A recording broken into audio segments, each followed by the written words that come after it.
What's cracking, ladies and gentlemen? FortyeniN coming at you with another community shoutcast for the UGC Dota League Season 2. We're loading into game number 1 of the best of 2 series in the Easten invite between WhiteFlagBear and WhiteFlagBear. This is actually the first series I've casted so far for the Easten invite, where both teams actually are from separate server regions. So game number 1 will be played on WhiteFlagBear's home server of Singapore. 10 seconds. Well, WhiteFlagBear, I believe they're an Australian team, so game 2 they'll be having the ping advantage. And so because of that, there will be a few slight discrepancies as far as ping is concerned, so it will be interesting to see if it does affect the draft. But so far, WhiteFlagBear opting to start with a very conventional first ban with Pandarian Brewmaster. Pandarian Brewmaster is an exceptionally powerful team fighting hero that essentially ensures you the first 35 minutes of the game, assuming he's able to get timely arcane boots into Blink Dagger, because of the sheer amount of team fighting impact you get from the Primal Split, as well as how difficult he is to dislodge from the lane and the early stages. WhiteFlagBear opting to actually ban out Terrorblade, and so one of the introductions of 6.82 is the fact that Terrorblade has been added to Captain's Mode, and so the impact this has had, as far as the meta is concerned, is it's opened up a lot of other heroes that traditionally were in that first ban position, such as the Pandarian Brewmaster or the Faceless Void. These are the heroes that Rice have opted to ban out, although Faceless Void actually isn't as effective as he used to be in the 8-2 meta because of the emphasis on comeback recovery, as well as the fact that it's a lot more difficult to push down towers early on. So the Death Ball style meta of 6.81, where the offlane Void was able to do a huge amount of work because every single kill you could get from the Chronosphere, you could essentially translate into a tower. Now it's much more difficult to take towers early on, and so it means that WhiteFlagBear have a lot more room to recover, but we, like Rice, opting to go with the first pick Skywrath Mage.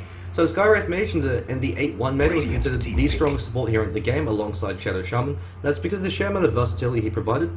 So in Skywrath Mage, you could use him as both the setup support hero and the support duo to enable the other hero to get their abilities off, or you could also use him to deal damage. And so he provides you a lot of flexibility in the sense that with just 1 point concussive shot, he could set up a much more difficult to land ability or enable a slower support hero like a Vengeful Spirit to get in position, and then once he gets a few points of the Arcane Bolt, he's able to transition to a DPS role. Skywrath Mage actually has been nerfed in the sense that Concussive Shot now has scaling in terms of the snare, and you now can disjoint it. So no longer as powerful as he used to be, but still a very powerful hero, as well as the fact that Mystic Flare is now a 0.2 second additional delay. So it's 2.2 seconds as opposed to 2 seconds, and it doesn't seem like a significant buff, but it really screws up Skywrath Mage's synergy with heroes such as the Pandarian Brewmaster, since before the Earth Panda, you could Boulder Toss and then immediately drop the Mystic Flare, and when it was 2 seconds, you're guaranteed to get every single tick of the Mystic Flare damage off. Now that it's 2.2, you actually will miss out a few ticks of the damage, and while it doesn't seem too significant, it can actually mess up the burst combo coming in for those two. And so WhiteFlagBear opting to ban out the Death Prophet, and instead opting to go with the Razor as well as Centaur Warrunner as the first and second pick. Crobolus, the Death Prophet, actually has been quite significantly nerfed in 8-2. First of all, the fact that every single time you kill a tower, the enemy team actually gets a free fortification, so it makes it much more difficult to quickly take down towers in succession. As well as the fact that the armor of tier 2 towers has been increased, as well as tower bounty actually being cut in half. So Death Prophet, who's a hero that relies almost entirely on getting kills, translating those kills into towers, and then getting even further ahead, much more difficult to do so, as well as the fact that Exorcism now has a 30-second increase in the cooldown. So now we, like Rice, opting to pick up Tidehunter, who in 8-1 was actually considered to be the most powerful offlane hero, just because of how difficult he was to dislodge from the lane, as well as how much of an impact he could have, especially since over on the Dire offlane, you used to have easy access to the Dire Ancients, so you could stack them, and so if you were completely zoned out of your lane, you could, once you picked up level 3 in Anchor Smash, you could actually rotate and clear out the Ancients to find your Blink Dagger, or to find your Arcane Boots. Now that the Dire offlane has been rebalanced, much more difficult for Tidehunter to do so, in terms of recovering through Ancients. Of course, the Dire offlane now has been rebalanced, so traditionally the Radiant offlane was significantly stronger than the Dire offlane, because you had access to the hard camp which you could pull, so you could interrupt the creep equilibrium, and also meant for offlane heroes like Doombringer that relied on jungle creeps, and was much more effective to be on the Radiant side because you had easy access to that hard camp at all times, whereas the Dire offlane, 10 seconds because you don't have that nearby hard camp to control or interrupt equilibrium, much more difficult for you to find experience. However, offlane heroes like the Bat Rider actually can capitalize on the Dire offlane because it's much more easier for you to interfere with the jungling supports as well as to take out their stacks. So now we've got the Sand King ban coming up from We Like Rice. Sand King, a bit of an unconventional ban coming out from them, especially considering the lineup of WhiteFlagBear. And the reason why I say this is Sand King, he's a very powerful 4-position hero because he's incredibly efficient as use of the jungle, but the drawback of the Sand King is he's very greedy. You have to pick up a huge amount of golden experience for Sand King to really be worthwhile.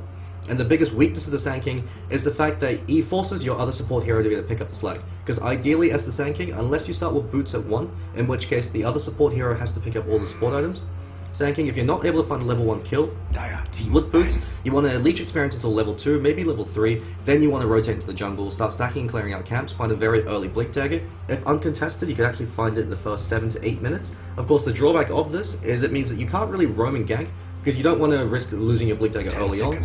You don't have enough early points in the bow strike for it to be effective, since you need at least level 3 bow strike for you to be able to reliably initiate from range, unless if you have boots advantage over them. And so it means that Sanking places a lot of pressure on the other support hero, and if the enemy team capitalizes by going for an aggressive tri lane, or by having aggressive support duo that can constantly roam and constantly threaten the enemy mid, Sanking becomes incredibly ineffective. We've now got Spectre ban coming out from We Like Rice, and Spectre, as far as 6.82 is concerned, currently the most powerful carry hero, at least on the one that's most readily available, just because of the fact that Spectre's been significantly buffed with how difficult it is to quickly take towers in succession. And Spectre's biggest weakness is the fact that she doesn't offer you much teamfight in the early stage of the game until she picks up an item that enables her to survive or an item that enables her to chase. So traditionally, if teams feel like they're going to be going to early game fights, you see Spectre pick up something like phase into drums, so she can at least contribute to early ganks and early team fights just through sheer desolate damage.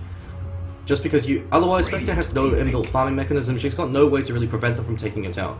So now with the fact that it's much more difficult to take a lot of towers in succession, due to the fact that you get a free fortification, as well as the decrease in tower bounty, so it means that teams are less pressured to opt in for an all-in death ball push, where you want to take out as many towers as early on as possible. The game now drags out a lot longer, and so Spectre thrives in these kind of games, because the tempo has been dragged out. It's a lot slower meta than it was in 8-1, much more easy to defend your towers. And so Spectre's able to have that breathing room to pick up her core items that really start to come online, as well as the fact that her Spectral Dagger has actually been slightly buffed. I believe it's a 4% increase in movement speed at level 1, as well as the fact that there's now the addition of Crimson Guard. And so Vanguard, traditionally an item that Spectre used to go for, not so much in 8-1, but it used to be a great pickup for her because it gave her the survivability she needed while she was farming for her Radiance. Now, if Spectre opts to pick up a Crimson Guard, because she gets all her damage from her Desolate and from her illusions, just picking up the Crimson Guard means that she could essentially go 1v5 against the entire enemy team for the early stages of the game and become an absolute terror to deal with. Now, WhiteFlagBear, they've opted to pick up the Rubik. They've also looked like they've banned out the Lich as well as the Wraith King. And so Lich, a fantastic hero in the sense that he's not very powerful in a tri-lane situation, or in the fact that you can rotate or gank with him. Lich doesn't actually offer you too much ganking power unless you have a very aggressive as other support hero to combo him with. However, what Lich does provide you is the macro advantage with the sacrifice. So it means that with the meta game of 6.82 and the emphasis of rune control, especially now that you're guaranteed a rune at both rune spots every 2 minutes, having a hero like Lich actually benefits your lanes by a great amount, because it means that you now can actually run dual lanes.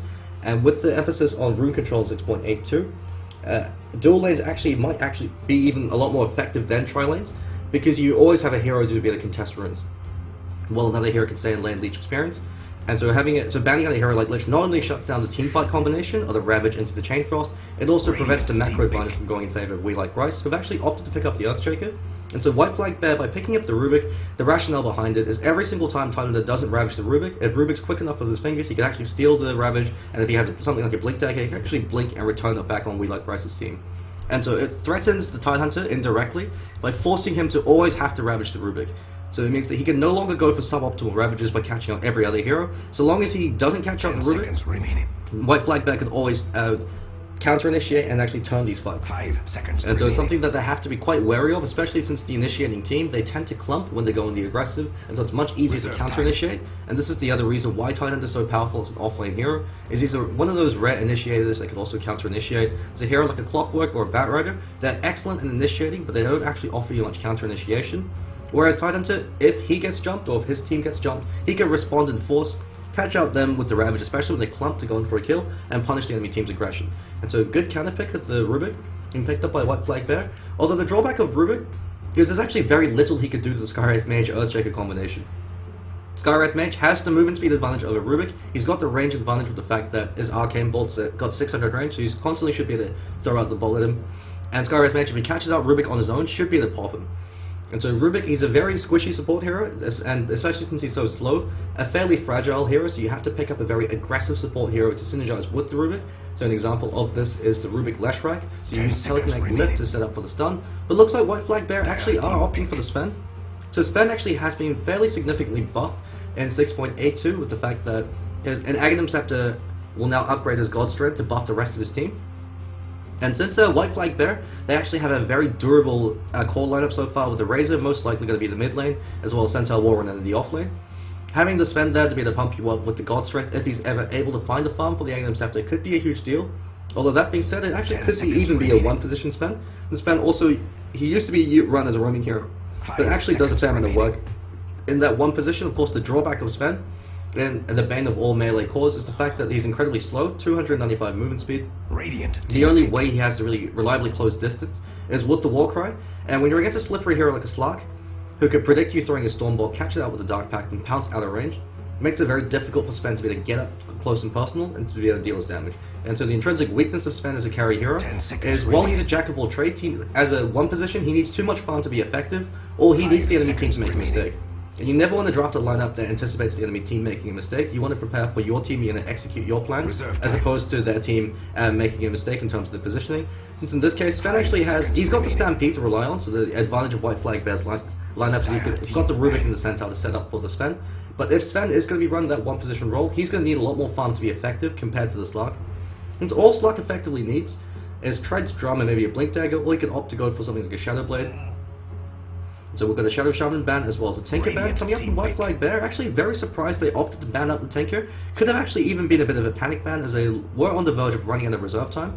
Tinker is actually completely dead as far as 6.82 is concerned, because firstly you've got the fact that Dagon costs 180 mana at all levels, and so since Tinker is so highly dependent on controlling his mana pool, he actually significantly nerfs his burst combo, since he can no longer rely on having that extra rearm cycle with the reduction of mana cost in the Dagon 5, as well as the fact that E-Blade now actually has a projectile, and so it's no longer instantaneous. So that means that Tinker no longer can simply just blink on top of someone and instantly pop them. It makes them much more exposed. And then you've also got the fact that Marching Machines can now be blocked by Magic Immunity and no longer works on Ancients. So if you're able to shut down Tinker at the early stage of the game, where he's as most vulnerable, much more difficult for him to recover, and if for whatever reason he is able to find some measure of farm, picking up a BKB renders him completely ineffective. And so now we've got a Morphling being picked up by WhiteFlagBear, and so it is going to be the 4-position Sven as well as the 5-position Rubik. Although that being said, because there's a Tidehunter, I'm suspecting it's going to actually be the 4-position Rubik and the 5-position Sven, because you want to make sure Rubik gets his Blink Dagger as soon as possible, just so that he could interrupt the teamfight initiation of We Like Rice by staying out of Ravage Raid, waiting for the Ravage, blinking in, stealing the Ravage, and returning it back on We Like Rice. So the advantage of the Slark pickup coming up from We Like Rice, the Slark is a hero that's designed to hunt down the backline heroes and kill them very quickly. With the sheer amount of burst damage coming out from his combo, 240 damage just off the start of a fight, using the Dark Pact as well as a pounce, you can pop Rubik very quickly and completely remove him as a threat. And looks like we've got a Viper pickup coming up from We Like Rice. So Viper B Razor over in the mid lane, looks like Tidehunter in the off lane, and Skywrath Mage, Earthshaker as Slark, going to be in what looks like potentially an aggressive tri-lane, because they want to make sure that Tidehunter solo against the Centaur Warrunner, since with the Anchor Smash debuff, Tidehunter wins every single 1v1 matchup, assuming the other hero is a melee. So I'm going to quickly introduce the players over from both teams. Actually, just going to quickly switch over the stream. There we go. So we've got the XD going to be over what looks like the 1-position Slark, JNT, the captain of We Like Rice, going to be the 3-position Tidehunter, Boots already up on him as well as a safety ward, Headshot going to be the 2-position Viper running to the mid lane, hasn't actually been pulled tangos, so usually you see a Viper or Razor starting with a Wraithband as well as 2 GD branches and then being pulled 2 tangos.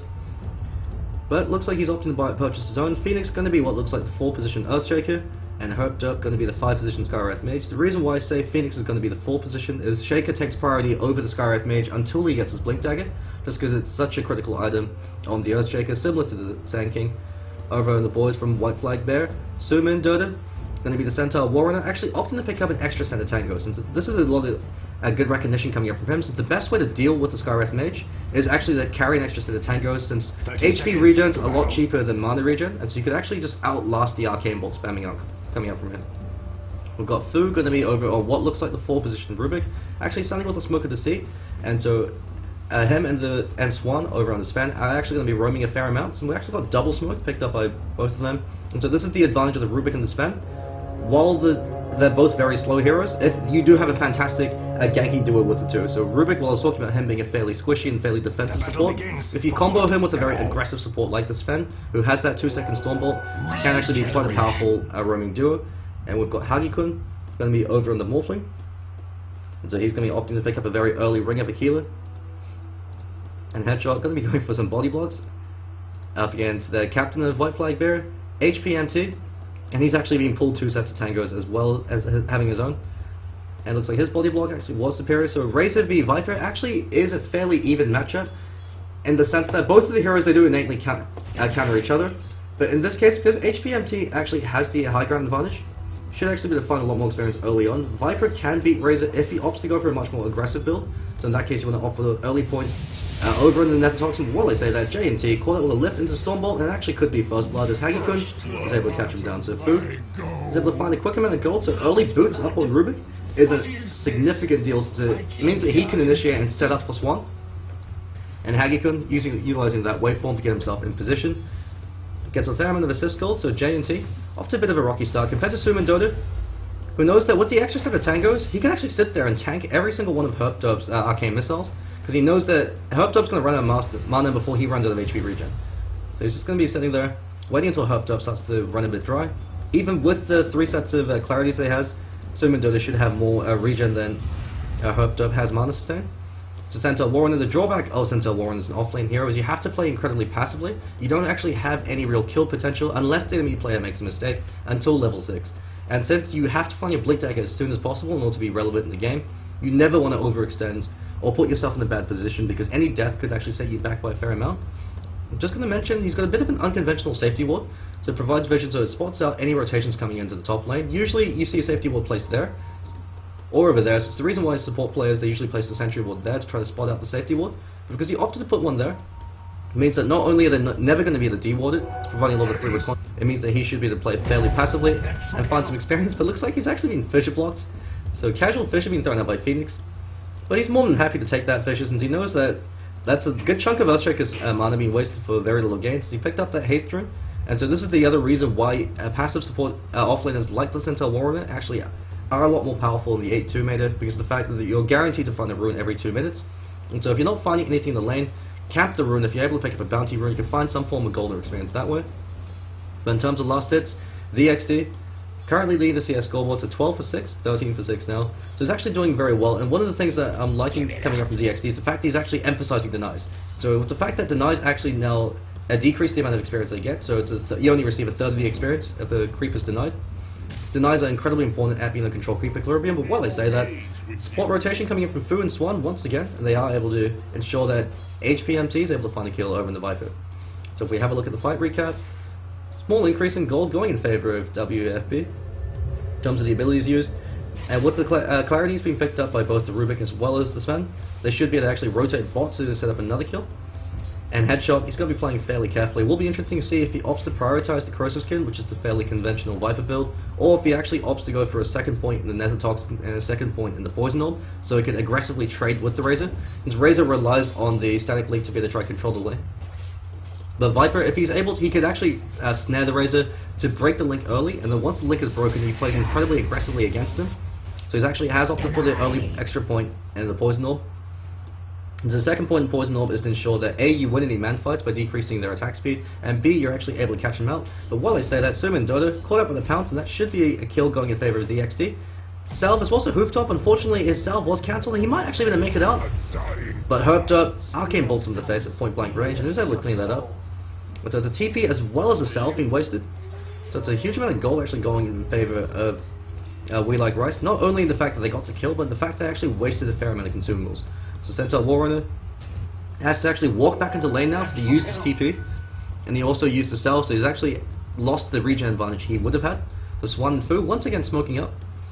The tree line looks like they're actually going to go around and try to catch out JNT. So this is the other change that's happened with 6.82, is the fact that you now actually can dive the offlaner underneath their tower. So it makes it much easier for supports to be able to go for kills for both the Radiant as well as the Dire offlane, because then there is an access pathway from the secret shop into the lane. And Hagikun, passively farming, actually is leading in terms of CS and denies now, so denies are incredibly important, especially now with the fact that the experience has been reverted, so they only receive a third of experience if you deny creep. And while I say that, the XC actually finds a kill over in Suman Dota, so both the offlaners not having a great game so far. So it's the impact of 6.82, the fact that you now have these extra gank pathways, as well as the fact that you now have the emphasis of the runes every 2 minutes. So once again, slight increase in gold as well as experience, going in favor of We Like Rice. And Haggy-kun pushing out the wave, looks like he's going to be going for the hand of Midas, and JNT, he's got to be very careful now. Smoke is broken, Fu leading the charge, he's going to pick him up, Warcry has been used, picks him up to the tree line, throws him back so he can't go into the juke pathway, catches out JNT, Kraken Shell will actually purge it off, but waveform's there, so Haggy-kun catches them down. And Fu eats a few tower shots, but Swan instantly switches tower aggro, so good recognition coming up from the two supports to ensure they're able to escape. And once again, fair amount of gold going in favor of WhiteFlagBear.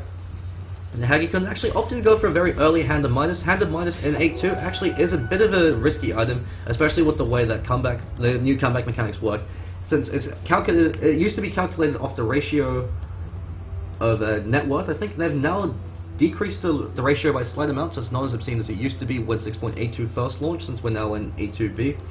But essentially, items that increase your net worth for very little reward actually can work against you if you get called out, because you're now feeding more gold to the enemy team. It looks like we actually got a disconnect coming up from Herped, so he has been having a few internet issues. Both teams actually have expressed they're having a bit of ping issues on both ends, so we're going to be taking a quick break. Hopefully it shouldn't be anything too severe. On my end, I think I've been having a little bit of ping over as well, since I'm casting over on the Singapore server as opposed to Australia, which I'm used to, since I'm based over in New Zealand. But Haggy-kun picking up a very early Hand of Midas. The advantage of the early Hand of Midas, since it's a 6-minute Hand of Midas on a hero like a Morphling, is since Morphling has been buffed, so his base attack time is 1.6 compared to 1.7, which is the traditional base attack time for most heroes. He benefits a huge amount by the Hand of Midas. Since Morphling, he's a carry hero that needs a lot of experience to be effective, since ideally you want to max out all of his abilities as quickly as possible, since Adaptive Strike actually does do a fair amount of damage, especially when the E-Blade comes online. But of course, the drawback of WhiteFlagBear's lineup, and the fact that they opted to go for this early Midas, is they've got double greed for 2 of their cores. Since the Centaur Warrior isn't really going to be too relevant until he picks up his Blink Dagger, he can still provide the Stampede, but at this point he's so heavily shut down that he's simply just camping runes and just trying to find as much farm as possible or leech as much experience. But while I say that, Fu and Swan, once again, Warcry, headshot, caught up and lifted into the tree line, tossed back down. Suman Dota actually comes up with a hoof stomp as well, so quad man Dota happening over in the middle lane. And they actually do get a retaliatory kill over on Fu, as well as Swan's got to be very careful. HPMT takes a few tower shots, but he's able to threaten Herped and prevent him from being to commit for that additional Arcane Bolt. So good recognition coming up from both teams, as JNT also rotated to party in the mid lane. So huge increase in gold going in favor of WhiteFlagBear. So if we actually have a look at the golden experience, about 750 to 1,000 gold now going in their hands. But in terms of experience, only about 500, due to the fact they did commit 4 heroes for that. But since Suman Dota actually wasn't finding too much gold or experience over in that offlane, it makes a lot of sense for him to rotate. So his safety ward actually now has worn off. It's a very aggressive ward being placed with supports of We Like Bryce. So they know that the only way they can reliably kill the Centaur Warrunner is to be able to pick him off in the early stage of the game, before Stampede comes online, before he gets that 3rd point in double edge, so he could trade if he dive him under tower. By threatening the Centaur Warrunner early, they know they don't have to deal with him in the mid game. And so the XD, since Slark is a snowball dependent carry hero, it's the reason why he's not really the best 1-position hero, unless if you're incredibly ahead, since he does offer you a massive amount of ganking potential in the early stages. But while I say that, Pounce lands on Suman Dota, Phoenix fantastic finisher setup, and Herped picked up and tossed down, but the XD actually commits to Shadow Dance, and Rubik actually is able to pick off Herped. So Herped gets a retaliatory kill, but Fu is able to clean him up, so really good response coming out from the Rubik. And that looks like his Arcane Boots, and the XD actually blew Shadow Dance for that. So good recognition coming up from Suman Dota, choosing to commit the Hoof Stomp to prevent him from going for the easy kill. So it meant that if he chose to dive, his Shadow Dance would have worn off, so Fu actually could have threatened the kill. And so if Herped wasn't there to commit with the Arcane Bolt, he actually would have survived, or at least would have traded with the Slag. And so HPMT, it will be interesting to see what item he looks to pick up, with the fact that Mech actually costs 225 mana compared to 150 that it used to, and the fact that Razor's mana cost for Static Link is now 50 at all levels. Razor and Viper no longer are your conventional mech carriers, just because it does chew through such a huge amount of their mana pool. Looks like Headshot is choosing to commit to go for the mech, but the drawback of it is it means you can mech, you can Viper Strike, and you can throw out maybe 3 or 4 poison orbs before you run out of mana, so it can be quite a significant factor. And the XD, with that Dark Pact, just barely able to keep himself alive. Fu throws in a cheeky Fade Bolt, but it's not going to be enough. He's only got 2 points in it. Not going to be enough for lethal and Suman Dota. Now with the supports rotating there to provide him some space, finding as much farm as possible. But Phoenix, back into the midst of it. They will use the Fisher to delay the creep wave, and DXT should be able to find some free farm.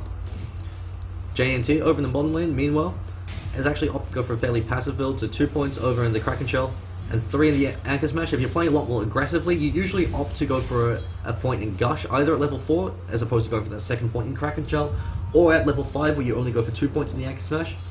But JNT, he knows he can't actually threaten to go for a kill against a Morphling, so he's just happy to stay alive, leech as much experience as possible. It looks like he actually has stacked the Ancient Camp, so he can use that as some measure of comeback, since he actually hasn't been getting too much from the lane. But with the Anchor Smash, he should actually be able to find some measure of farm.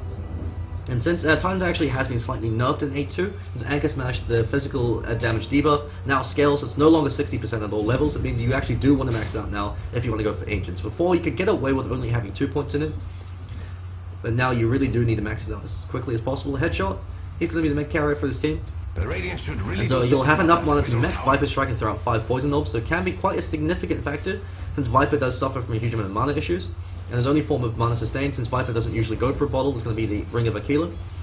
Actually, it does look like he's going to be maxing out the Corrosive Skin, so a fairly conventional build coming up from him. He did opt to go for the earlier point, second point in the Nether Toxin, as well as the Poison Orb.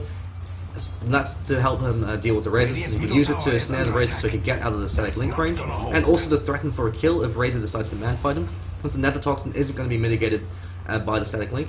As far as the supports of WhiteFlagBear are concerned, Swan, level 4 up on him compared to level 5 in Phoenix, and so while they have been roaming fairly successful in their rotations, they haven't actually been finding too much experience from the lane. So it looks like supports actually now are rotating to mid lane, and Sumin Dota's coming in. Still no Stampede available. Actually looks like he's rotated into the jungle, so Camp has been stacked up. So the Hoofstomp and Double Edge. The drawback of this is Hoofstomp costs 130 mana at all levels, and so you only have enough mana for one Hoofstomp. But while I say that, JNT actually denies Hagikun that tower, so huge amount of gold being denied there by JNT. Good recognition coming up from him. Bit surprised they actually opted not to use the fortifications. You get a free fortification when the tower falls, so there's no point in being stingy with it. You might as well throw out the fortification now, and then when that tower falls, you get it back off cooldown for free anyway. And JNT could have actually used that to maybe threaten the kill, but while I say that, Phoenix once again sets up a kill using that fissure, and the XD is able to find it. Courier actually almost gets sniped. So Voidstone looks like probably going to be heading over to the Morphling, so Morphling going to be going for the Lincoln Sphere. So fairly standard build order, just opting to go for the double creep with the Hand of Midas, and Sumin Dota just going to be sitting there, pulling back the creep wave so that he can rely on his double edge to be able to clean them up. Will be interesting to see if he actually decides to drop his Tranquil Boots before he commits, so that way he can pick them up immediately afterwards to not break his boots. But Swan, he's going to help him out, throw out that Storm Bolt, and Sumin, Hoofstomp, double edge. He's doing everything he can to try to recover, because he knows that he can't go into the offlane without being killed, especially with Phoenix being able to set up the fissure into the pounce. He knows that if he goes to that lane, he's just going to feed Slark more gold. So both offlaners being a little bit creative and unconventional. JNT actually starting to clear out Ancients now, so 4 points up in the Anchor Smash, and we are going to be seeing a Blink Dagger over on Slark. So the XD, with that Blink Dagger, he can now kill any hero he catches out, including the Morphling, once he gets a point in the Essence Shift. His Essence Shift does a huge amount of work against the Morphling, since he's a carry hero that's heavily dependent on his stats, similar to Medusa. If you're able to leech his stats, or temporarily remove his stats through something like, say for instance, the Welling Death coming out from the Timbersaw, you're able to do a fair amount of work, especially on a hero like a Sven, who doesn't have much of a mana pool to begin with. The XD, bit of a misplay coming out from him, blinks and then misses the pounce. Usually, in order to guarantee you get that pounce, you want to throw out a right click first, or at least issue the attack order so that you're actually facing them before you throw out the pounce. So slight misplay coming up from the XD, but embarrassing coming up from him. That trick can also be used to help set up Shadow Fiend Razors, since your W Razor is always going to be at maximum attack range distance, so you issue an attack order. When you see him about to throw out that right click, you know you're in distance for the W Razor, you could use that to set that up. So slight misplay actually reveals the fact that he's a Blink Dagger, and also ensures that Swan lives. And so Swan most likely going to be looking to find a Blink Dagger, if possible, just to ensure that he can provide that setups done. Since he's not going to be finding all too much farm unless he gets successful pickoffs, or unless they decide to give him some kind of farm priority, but most likely going to be a farm priority if they are going to find him. He's going to be going towards Fu, since they want to make sure he gets that Blink Dagger as soon as possible for him to really be relevant this game. And so HPMT, one of the biggest nerfs of the race is the fact that Plasma Field, at the minimum range damage for it, is actually cut in half, so you have to always try to catch them out at max range for the Plasma Field to really be effective. And with the fact that he is deciding to be the mech carrier, he's actually going to be running out of mana fairly quickly. Razor's a hero that really needs to have mana in these engagements, because you usually are able to get 2 Plasma Fields off in the drawn out engagement. But of course, HPMT, he's got the advantage of the fact that he actually has a bottle. The XC actually could have chosen to blink out there, eats the Plasma Field, but he's got Shadow Dance, so he can just sit back and passively regen. So Viper, he's finished the mech, but he's not going to have too much mana to be able to fight and then take another fight. It's another one of the ways that 8-2 has punished the Death Ball made it. Since Viper can no longer afford to throw everything in the fight and then choose to commit for another tower. He's going to be too low on mana to be the mech or to be the Viper Strikes to force him back. Fortification is happening over the top lane, so they're starting to trade mid for top. The XD, he's kind of sitting there on his own for now. He knows that there's no Blink Dagger available on Sumo Dota. So he knows that they're not really in a range to be able to threaten them, and if a Stormbolt flies, he'll be able to get his Dark Pact off in time, or he can even just Blink Dodge it. So they do lose their top tower in exchange for their mid, and Fu actually gets cleaned up by the Mystic Flare. So the Swords from the Heavens rains down, cuts him down, and Herptub gets a bit of revenge for the last time he killed him. If we have a look at the fight recap, looks like a slight increase in gold going in favor of We Like Rice. So if you have a look at the team net worth difference, only about 500, so actually a very even game, all things considered, and experience actually going in favor of We Like Rice. So experience is going in favor of the Die side, gold is going in favor of the Radiant side. But keep in mind, the ticking time bomb, the Morphling, especially with the Hand of Midas, hasn't been contested at all. Lincoln's Fair will be coming online in the next 2 minutes, or even minute and a half, if he's able to stack and clear up that camp. And so Hagi-kun, he's having an absolute ball of a time, and he knows that if the game goes late, the Morphling will outcarry the Slark. Slark isn't actually that great of a late game hero, unless if you're obscenely ahead, or if the rest of your team is also farm. If Slark goes in against sufficiently farm support to be able to pick up something like a Ghost Scepter or a Force Staff to be able to kite him to try to bait out and wait out the Shadow Dance time, Slark actually becomes fairly ineffective, because once the Shadow Dance wears off, if he doesn't have a BKB, or if his BKB is down to 5 seconds, he actually pops very quickly in these engagements. He's entirely dependent on Shadow Dance to keep him alive in long drawn out fights. And Hagi-kun, the Morphling can actually just dance around him, wait until it wears off, and then shotgun him in the face if he looks to go for the shotgun. But that being said, Morphling's also being affected by the E-Blade nerf, so no longer as good a pickup on Morphling as it is on Tinker, because you do have that delay that you have to account for. So that means that they could actually fog you before the E-Blade projectile hits them. So you can no longer just instantly shotgun someone in the face, you have to wait for the projectile to hit, and during that time they could fog them in trees, you could lose on the side of them, or they could even get Force Staff to pop a BKB in time. Makes it much more difficult to get that combo off. And so Hagi-kun might actually even opt to skip the E-Blade. It's no longer as efficient a pickup on the Morphling, because you've got the projectile speed, the distance as opposed to it being instantaneous. JNT has picked up his Blink Dagger, so compared to Sumo Dota, who's almost got his, JNT actually does have a lot more gold in terms and net worth, by about 900, so he's actually doing very well for himself, all things considered. But that's due to the fact that the Titan can just rotate into the Ancients and clear them out. Centaur Warrior, he could go to the jungle and try to clear them out using a Hoofstomp Double Edge. Not going to be as efficient, and not going to be as quick, and so it means that the Centaur Warrior much more difficult to recover with him. So it's one of the reasons why Titans is considered the most powerful offlane hero, especially in the 8-1 meta. Not too sure about 8-2 so far, since we still are in that transitory phase. But it's nonetheless an incredibly powerful offlane hero because of his versatility, since you can't really shut down the Titan. He'll always be able to find his Blink Dagger. Centaur Warrunner, you can shut him down, you can make it very difficult for him to recover if you take these early towers, because he has no way to really threaten you until he gets a blink, unless if you make a mistake. Since he can try to catch you out with the Stampede. Looks like we are going to be seeing supports rotating over to the bottom lane to try to catch out Hagi-kun. They've realized, hey, this Morphling's picked up a Lincoln fan, maybe we should do something about it before he starts to run all over us. Blink Dagger now has been picked up on soon, so he should be able to use that to try to set up for the rest of his team. Hagi-kun actually picks up an Invis Rune, so not only does he deny to the enemy team, he should be able to use that to find some reconnaissance. And so with the increase in mana cost from mech, will be interesting to see if both the Viper and the Razor do tread switch when they pop their mechs. It's going to matter a lot more now than it did before. Supports are actually rotating to the bottom lane. Radiant side do actually have fortification available, so they can choose to defend this, and they're starting to do so. Fu, actually incredibly low. Looks like he almost died to the Slark there, so there's actually a panic TP. Morphling does actually catch up Herptub. Stampede being used, HPMT, pops the Eye of the Storm. They're going in, Phoenix gets called out, so the Phoenix program ends, the CIA are in shambles. JNT, he's got the Ravage, he doesn't want to use it now. Sumo Dota blinks in, but JNT's able to blink on high and dodge that. So good response coming up from them. And WhiteFlagBear are able to get a fair amount of gold from that and deny that to the enemy team by taking it from them. And all it actually cost them was a replicate. And so a fairly effective fight coming in favor of the Radiant side. The only real big cooldown they blew was Stampede.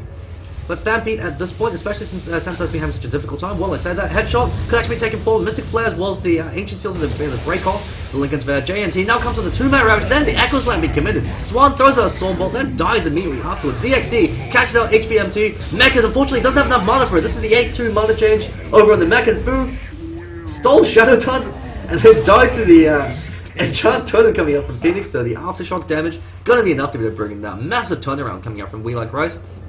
If we have a look at the fight recap, about a 3,000 shift in terms of net worth.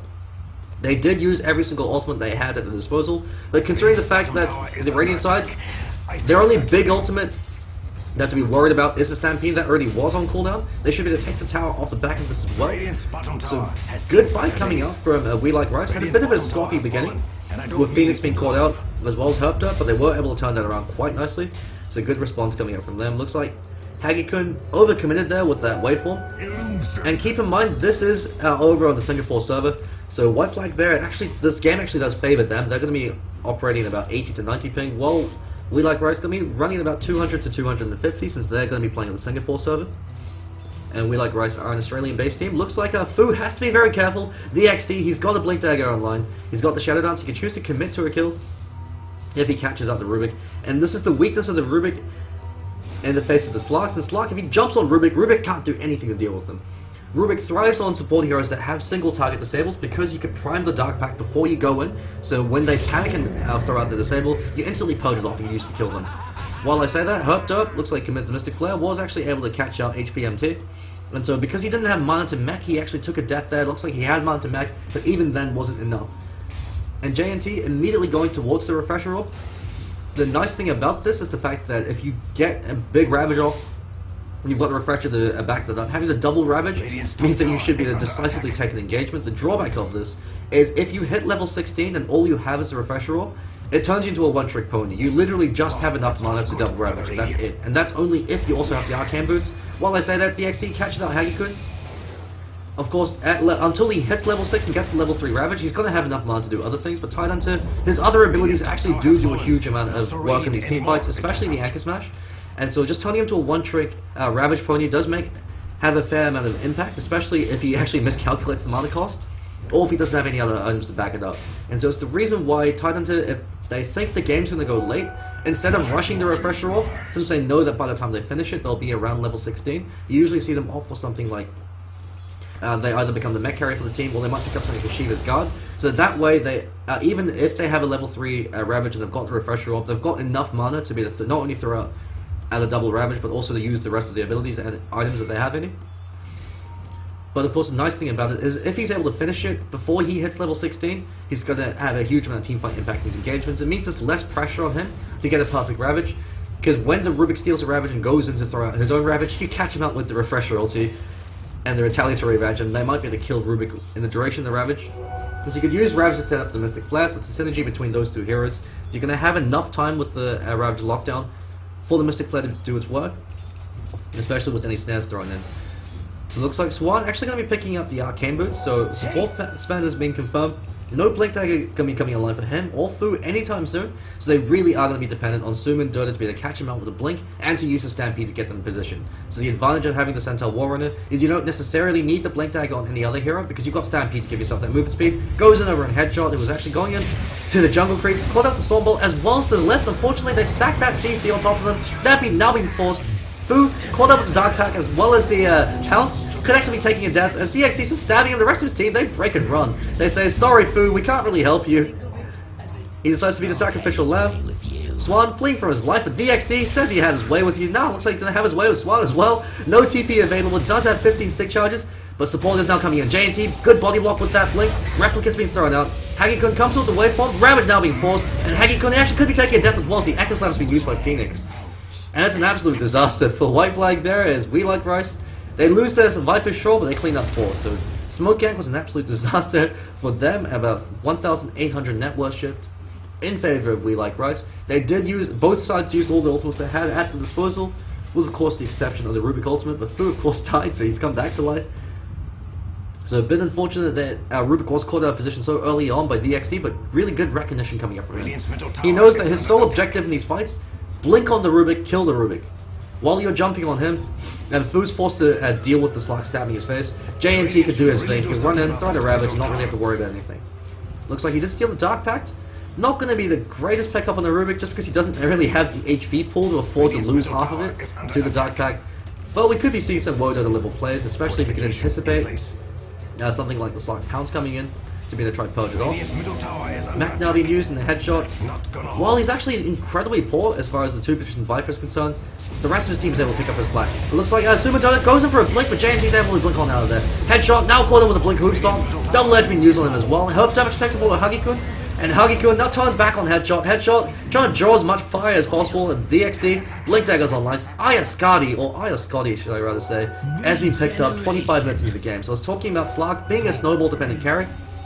In terms of his impact so far, 3 kills, 0 deaths, and 7 assists. He definitely is not all under control. Huggy-kun looks like no E-Blade gonna be picked up on him.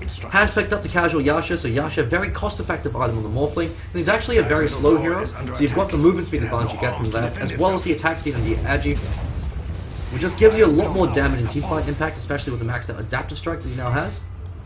And Huggy-kun will be interesting to see if he actually opts to go for a much more old-school Morphling build, where you go for something like Midas into Lincoln Sphere into the Mantis style, and you act more as a right-click carry, as opposed to the spell damage carry that you used to see with the before E-Blade was nerfed into the ground. So Huggy-kun, with the Lincoln Sphere, since Lincoln Sphere on the hero like a Morphling, you don't consider it a fighting item like you do on a Weaver. It's actually more of a farming item, because it provides you the HP and the mana sustain for you to afford to spam out waveform, and to always push up lanes very aggressively, because you've got the replicate, and you've also got the spell block. And so it's not an item you pick up and say, okay, we're good to fight now. It's not even you pick up and say, alright, give me 10 more minutes, I'm going to finish another item. Hope looks like he wanted to go for that kill, but while I was talking about lack of net worth, looks like Headshot was actually able to find an Aghanim Scepter, so his job in these fights is to just absorb as much fire as possible. And this is what Viper excels at. He has a huge amount of presence, similar to a hero like a Luna or a Razor or a Death Prophet, because you have to deal with him. He's the elephant in the room, you can't ignore him, because if you do, especially with the Aghanim Scepter, he's going to set up kills for the rest of his team. Even if all Headshot's doing is throwing out the occasional right click and using his ultimate, that every time he ults someone, that target is dead, because you're snaring them for the rest of your team, so you're providing time on target for everybody else, including the Slark, who's the one that you really have to be worried about. So in this case, if you focus the Viper, Slark runs all over you. If you focus the XD, then Viper's able to do his thing and continue to snare you. Food caught again, once out of position. Pilots as well as the Dark Pack. Dark Pack's actually able to keep him alive. Shadow Dance been used very early on. While he's standing, Echo Slam as well as the Ravage being dropped. Wombo combo coming out from and We Like Rice, and Mystic Flare drops over Insuman. He's fleeing for his life, actually diving into the trees. He should actually be able to stay alive for a little bit longer since he's got the blink coming off cooldown fairly soon. The XD unfortunately blinks a bit too high and actually misses him. Huggy-kun caught and gonna be snared to hell by a headshot. But JNT throws a cheeky right click, and Phoenix actually stands his ground, doing everything he can, but Huggy-kun actually might be able to bring him down in time. Huggy-kun gets a double kill, but one more right click coming in with the XD there. And We Like Rice, they trade 2 in exchange for 4. They kill every single core of WhiteFlagBear, and all they lose is their backline support. So they're more than happy to take that. JNT smack talking Kuko, who's not even in the game, a bit rude coming up from him. But the big old Gypsy Fish smacking on the tower too. And Headshot with that maxed out Nether Toxin, it does deal half the amount of damage on towers. So it's another reason why Viper's so effective. There's Toby one, and a lot of other casters, they call him an anchor because he's just a durable weight that you can anchor the rest of your team around. You're forced to deal with him. You can sit there as a frontline hero and absorb fire.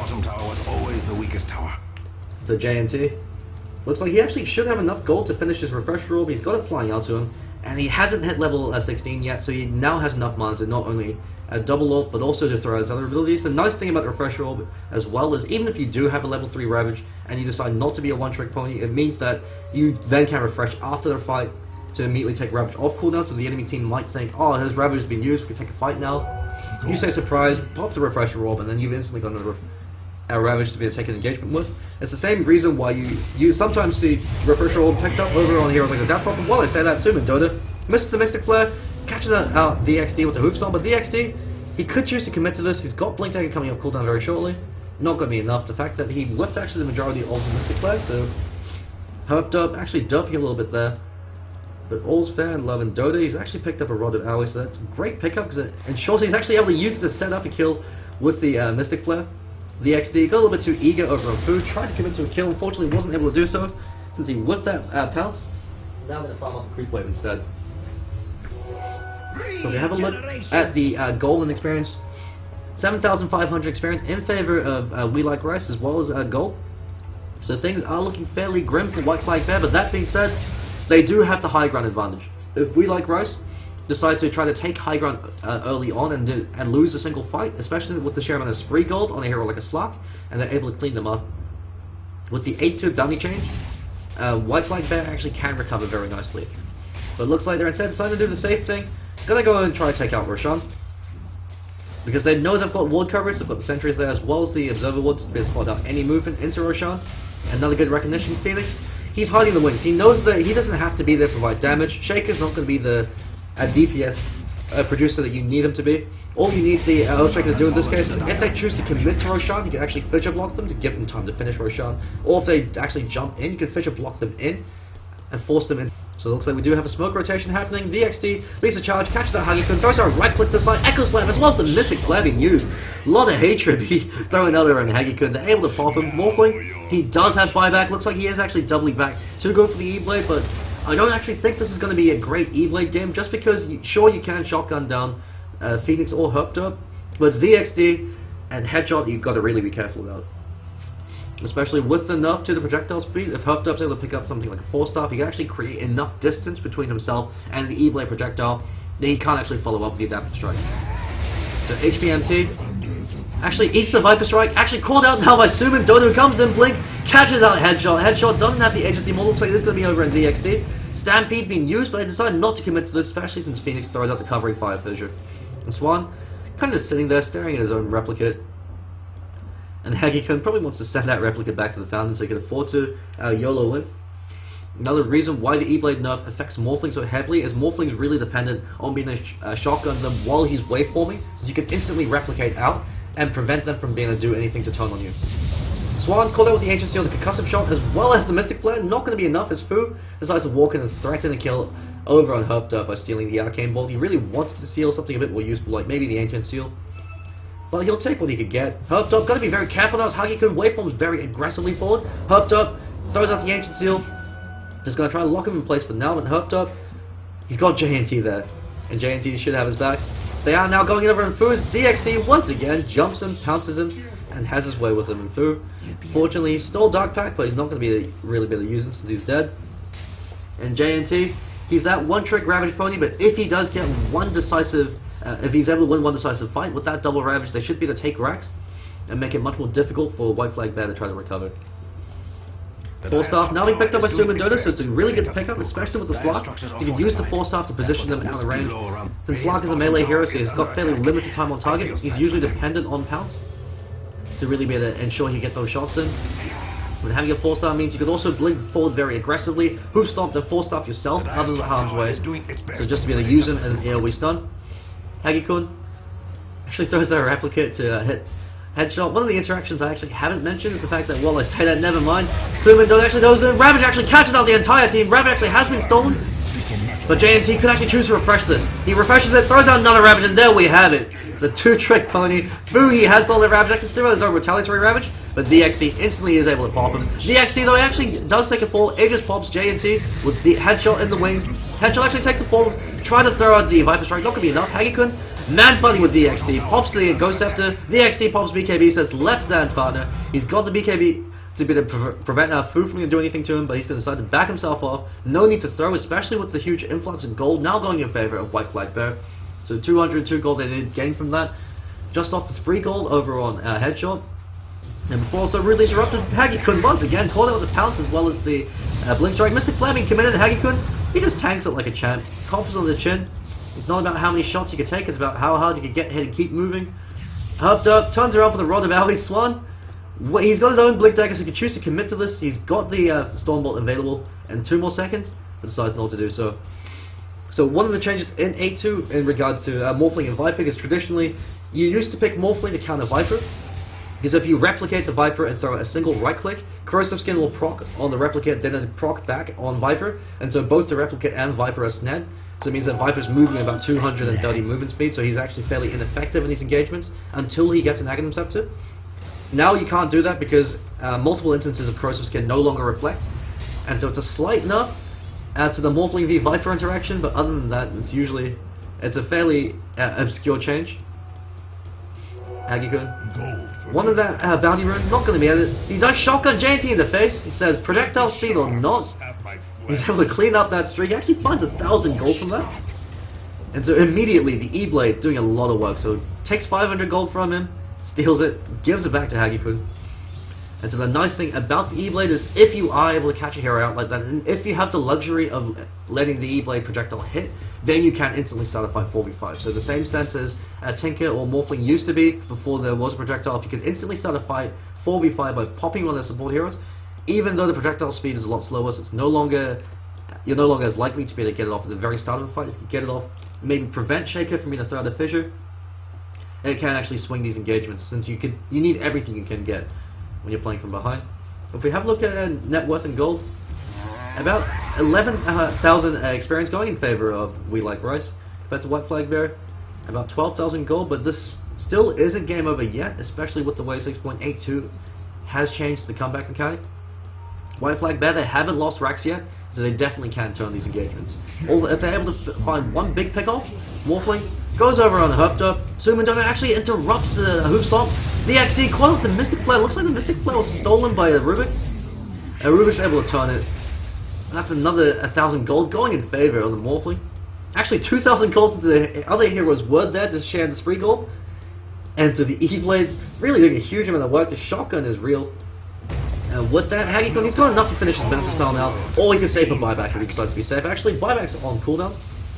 And Tier 2 Tower's going to be taking your fall. We Like Rice, they had the first 35 minutes because Slack's so powerful as a snowballing carry, but they weren't able to take racks. And We Like Headshot actually does take a fall, so double edge from Suma just barely going to be enough. The throws coming up from We Like Rice, as Hagikun's recovered, he's reached the point of critical mass where he's got that E-Blade on, and he has enough edge to instantly start a fight 4v5. He's actually got what looks like a mad style flying towards him.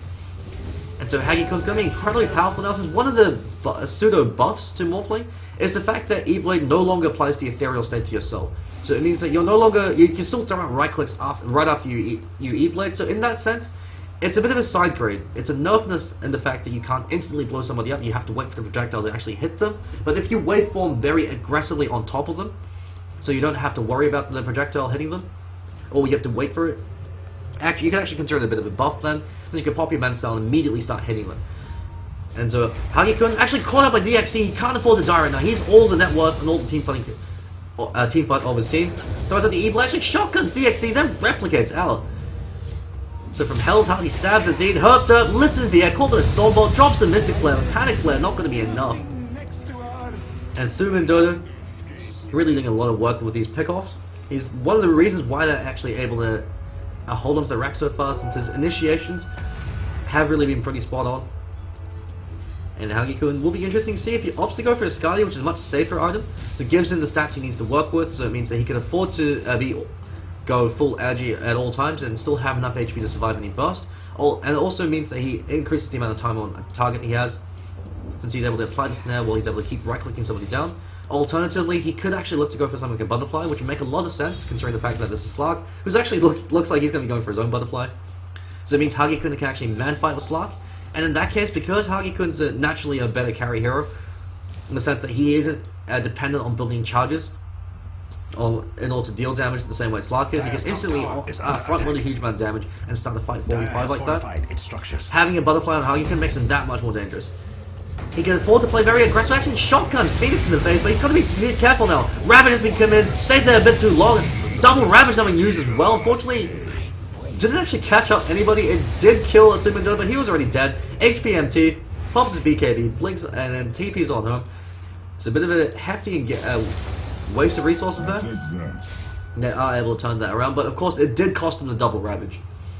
And so We Like Rice, it's difficult for them to capitalize, because if there's a buyback available on the Morphling, which looks like there is, it's going to be, they shouldn't actually be in a breach high ground because they don't have Ravage, so they can't push up without the Ravage, because that was the only way they were able to kill Morphling in that last engagement. But JNT, he doesn't want to be a one-trick pony. Looks like he's going for that Shiva's Guard.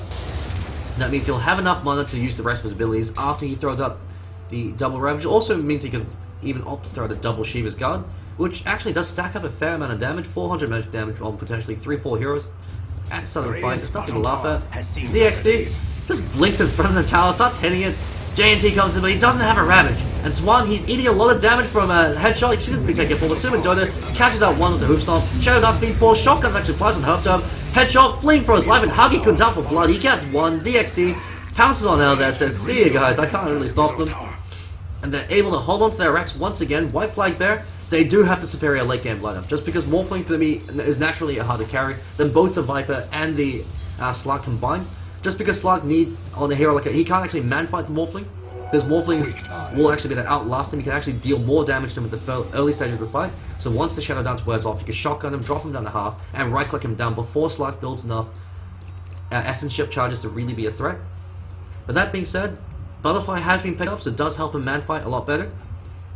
But Morphling looks like he could be going towards his own Butterfly of his own. Otherwise, he could opt to pick up something like an MKB in that case, as a counter item to fight to be able to man fight the Slark. And JNT kind of just sitting there chilling by Roshan. Decides to screw it, go for Ancients instead. He will have his Refresh ulti combination up in 60 seconds, so they can use that as well as the Aegis of the Immortals and try to breach high ground. That will give them enough teamfight and Pedis for them to try to take this engagement. But otherwise they have to be very careful. The comeback definitely is real. 6,000 experience lead, now going in favor of We Like Rice, and only a 10,000 gold lead. Considering the amount of spree gold still is locked in a lot of these heroes, they can't afford to get wiped again. If they take another disastrous tier 3 attempt, it could actually give WhiteFlagBear enough of momentum to try to turn this game. So Blink Dagger now picked up on the Skywrath Mech, so the only reason why Herped would want to go for a Blink Dagger in this game is to catch out the Morphling. So his sole job is to wait for Morphling to go on another target, blink, Arcane Bolt to break the Lincoln Sphere, Ancient Seal, and then drop Mystic Flare. That's his sole purpose in life, is to break the Lincolns and silence him, because if they silence the Morphling, they actually can try pick him off or lock him down with the CC rotation coming up from their heroes. His Morphling is 90% of damage at this point. HPMT, he pops to the BKB, runs at them, says boogity boogity boo, look at me, I'm the real threat. While Morphling, Hagikun's the one that actually does any damage in his team. Razor, he relies on long drawn out engagement so he can build up static link charges or deal enough damage through Eye of the Storm. In this case, because he's dying so quickly and because the heroes of We Like Rice have so much farm, they can actually afford to ignore the Razor for the first stages of the fight, kill off the other more important heroes, which is in this case the backline as well as the Morphling, and then turn around and kill the Razor. He's not big enough to be too much of a threat. Once the Aghanim Scepter comes online, that's when you might want to start worrying about the Razor, because even if he's not dealing any damage, the fact that he's reducing your armor by 3 every second, if it's stacking on a single target, that makes him enough of a priority target, especially if it happens to be a hero like the Slark. But at this point, they can afford to safely ignore the Razor so long as they kill Hagikun. If they could use everything to kill Hagikun, they then have enough momentum from that, they should be able to win the fight. Especially if they're able to build up enough Essence Shift charges over on VXD. But Hagikun doing what Morphling does best, split pushing. While split pushing has been nerfed in 6.82, you still can do it. The XD catches out Fu. He knows his job. He's typecast, but he does it damn well. Fu lifts him up since he actually stole the Shadow Dance. Ravage flies. They are able to pop Morphling, so the big bad Nazi Warlord does take a fall. Your final solution looks like it is the Morphling this time, and HPMT not able to do a single thing in that engagement. So great recognition coming up from We Like Rice. They know that all they have to do is catch out the Morphling. He's all their damage. Once you kill Morphling, they're forced to retreat. And they do have buyback, but he's dead for 110 seconds. A very long time to be dead. Looks like it wasn't. Looked like the fight recap on time. So Morphling, usually he's their final solution, but this time he's going to be the one that's swept away. So the IS Guardi as well as the Butterfly on DXD doing a fair amount of work. Only did get 5 Essence Shift charges from that. But just with the fact that he's got the Butterfly, he can actually out-man fight the Razor.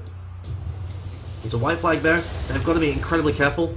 They don't have buyback available, and that could be their first of the racks. They do have fortification, they could try to delay this, especially if the Centaur Warrior, if Sumin Dota is able to go in, blink, catch out 2-3 heroes, but who've something forced up himself up to safety, just try to delay them for as long as possible. But otherwise they have to be incredibly careful. There still is 1 Ravage up on JNT. He's got the Shiva's gun now available. We are aware that the raiding barracks were being attacked. Dire's middle tower Swan, Blink Dagger looks like he is going towards what looks like something like a BKB. Could also potentially be an Aghanim Scepter. They decide to ignore the range racks. They come in for another kill. Sumin Dota dodges the pounce. Phoenix, there was a Fisher, but he's blinked down time. They're going in for the second to the racks. They need another melee racks before the Morphling comes back online. HPMT pops the Eye of the Storm, pops the BKB, now decides to go ham. He can afford to run against their entire team. He's trying to draw them out and buy as much time as possible. Sumin Dota goes over and Phoenix, forces himself out to safety, eats that Shiva's card. DXC goes back in for the tower. HTMT, he's trying to buy some time away from the racks. He's now actually could be taking a death. And Phoenix comes in, commits the Echo Slam. Swan actually saves HTMT for a bit longer, forces out the Ravage. And Hagekun is coming back online in 2 seconds. He's TPing into the fight. The XD, no Shadow Dance available. Sumendo doing everything he can. If he eats a shotgun, he will die. Hagekun, 4 stars in. Waveforms, shotguns him in the face. And headshot. TP's out. He's just barely able to make himself an out. And Fu almost dies. Barely lives. Looks like the mech as well as the Nullfield is able to just barely keep himself alive. So if we have a look at the fight recap, WhiteFlagBear just barely able to hold. Fair amount of EXP going in favor of We Like Rice from those kills. But overall, in terms of the fact that We Like Rice used every single ultimate they had, and all WhiteFlagBear really used was the Stampede, which has just actually come off cooldown, as well as the God Strength, which is completely negligible at this point, since Swan, he's essentially a stun bot. He's not going to get close enough to be able to throw out a few right clicks without dying instantly. And so this is the weakness of Sven in that 4 position, or even in that 1 position role, is he really needs too much farm to be effective. He's a jack of all trades, in the sense that his abilities do give him a fairly versatile toolkit, but he needs a lot of farm to be effective just at what he's good at, just because he doesn't really specialize enough in a single direction. Swan actually gets cleaned up by Herpter, but then blinks himself in the tree lines. So good pick-off coming up from him. And they might actually look to start investing in something like a Sheepstick, just to try and catch out Hagekun, who's actually picked up a BKB, but one of the changes in 8.2 that is quite significant is the fact that BKB, you can no longer buy a new one to refresh it. The cooldown is specific to the hero, and so if the game goes long enough, Hagekun, while he is theoretically the better hard carry, if the supports of We Like Rice, or if any of the other cores are actually able to pick up things like Sheepstick, if they can stay alive for the first 5 seconds of the BKB, they could turn quite spectacularly. So long as Herpdup doesn't die, he can actually single-handedly lock down the Morphling and provide enough space for the rest of his team to deliver the killing blow. The XD, items actually haven't progressed in a while. He's holding off a buyback because they can't afford to give up their own Tesseract. They do have 1 tier 2 up for both teams, so it's going to prevent them from trying to go through top, all through bots. The off lanes being fairly ignored, but Roshan should be taking a fall fairly shortly, and Headshot doing what Viper does best, getting buff, getting spoiled, getting tanked, because he knows that he gets more damage through survivability than by actually building damage. At this point, Headshot's there just to ensure that Slack's able to get more shots in, Viper going to provide snares. So this is what Viper excels at, since they're going to have to deal with Headshot. So long as they kill Hagekun, Headshot can actually out-DPS every other member of their team. Looks like E-Blade has been used over in Phoenix, also ate the shotgun to combat defense, but Hagekun completely on his own, Echo Slam being used. And he still doesn't have buyback. It's a 100-second window now going in favor of We Like Rice. And all they lost for that was their 4 position Earthshake. I'm more than happy to do so. So 3,000 experience actually going in favor of We Like Rice, because Morphling's at max experience. He can't actually get any more XP. So this is the comeback mechanics, the fact that you can now give so much experience towards the enemy team. And so this is the moment where things were going well for them, but following the 2 deaths coming up from Hagekun, 15,000 experience swing in favor of We Like Rice. And so WhiteFlagBear, they had the window of opportunity to try to turn the game. Window able to find those consecutive kills on DXD as well to wipe them, prevent them from taking racks. But now they're 2 sets of racks down, things are looking very grim, especially since there's 60 seconds before Morphling comes back alive. The XD, they should actually look to back up and take the tier 2 before they commit. JNT comes in, starts at the Ravage, unfortunately whiffs his food, goes soft, and then steals it. He's going to return a Ravage over in DXD. HPMT with the BKB as well, statically the Ire Storm, doing a huge amount of work, but the Refresher ulti comes out, and Herped up, cleans up Swan. Stampede now being used, and Fu earning himself to keep himself alive for as long as possible. It looks like he actually stole the Anchor Smash, so very close, but no cigar. JNT, quick with his fingers. While Fu was able to dodge the Ravage, wasn't able to steal it. And it looks like they're just going to be going for the Jugular. They're going right for the tier 4, so if we have a look at the fight recap, once again, experience going in favor of We Like Rice. Shiva's Guard being used to snare out HPMT, and DXD is there to catch him out. Looks like Hupta was able to snare him up with the Rod of Aoi. Actually, almost has enough for a game, so.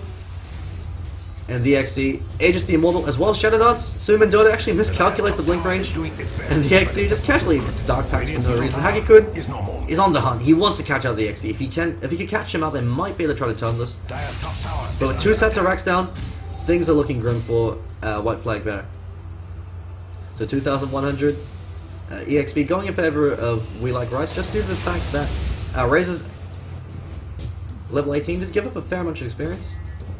As well as the fact that when Morphling got the kill and died earlier, because he's at max experience, he can't actually get anything anymore, and he actually gives a huge amount. So this is one of the most significant changes in 8.2, is the fact that once you're at max level, you cannot afford to die.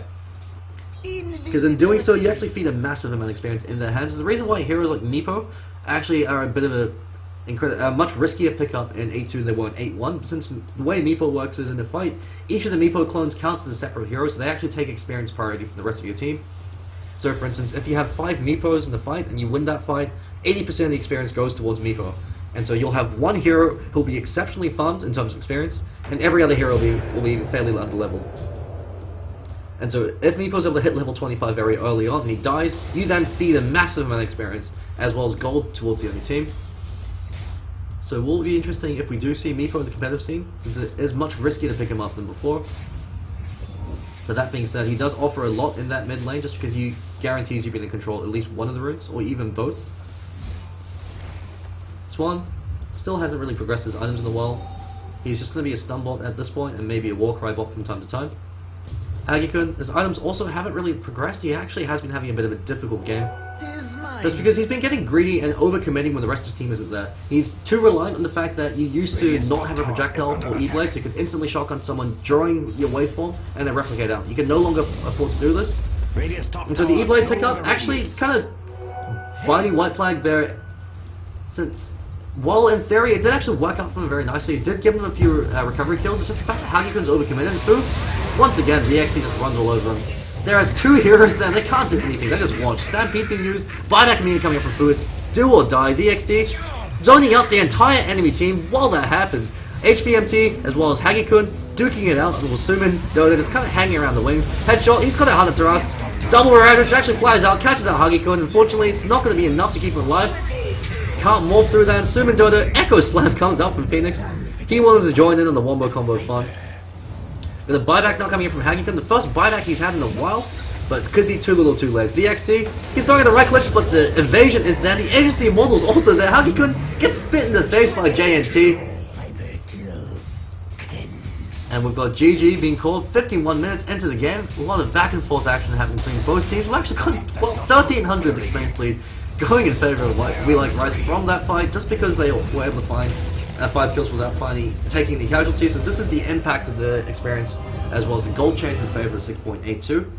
So if I was able to sum up this game in a nutshell, WhiteFlagBear, it really did boil down to the fact that Hagikun, in terms of his farm, it was absolutely fantastic. He was actually, the E-Blade pickup, while questionable, he was able to find a lot of kills that he wouldn't have been able to otherwise. It's the fact that he overcommitted into ganks where he didn't have buyback, where he didn't have the rest of his team there to be able to bail him out. And when you're morphling the hero that has 90% of your damage gets called out and dies, the rest of your team can't do anything. HPMT was shut down too heavily in the mid stage of the game, so he wasn't really able to accomplish too much in the mid lane against the Viper, even though they had the supports rotating in. And so 2 of the 3 cores of We Like Rice just were shut down too heavily early on. So in Dota, this is the strength of the Titan compared to the Centaur Warrunner, since Titan can actually recover a lot better than the Centaur Warrunner can. That you saw JNT, even though he took a few deaths early on, he actually was able to stack up and clear out the ancient camps, so he still was able to find a fairly timely arcane boots into Blink Dagger. So in Dota, the only thing he could really do is rotate to the jungle, and even then, only with the help of Swan was he able to find some form of farm and able to pick up his Blink Dagger. And so Centaur Warrunner, while a very powerful offlane hero, you can't afford to go for a double greed. So you have the Morphling that went for Midas. If you go for Midas over the Morphling and decide to go for greed, you need an offlane hero that's able to power spike a lot early on, that doesn't need as much farm to be as effective, or you want to commit a lot more resources to make sure that he has an easier time.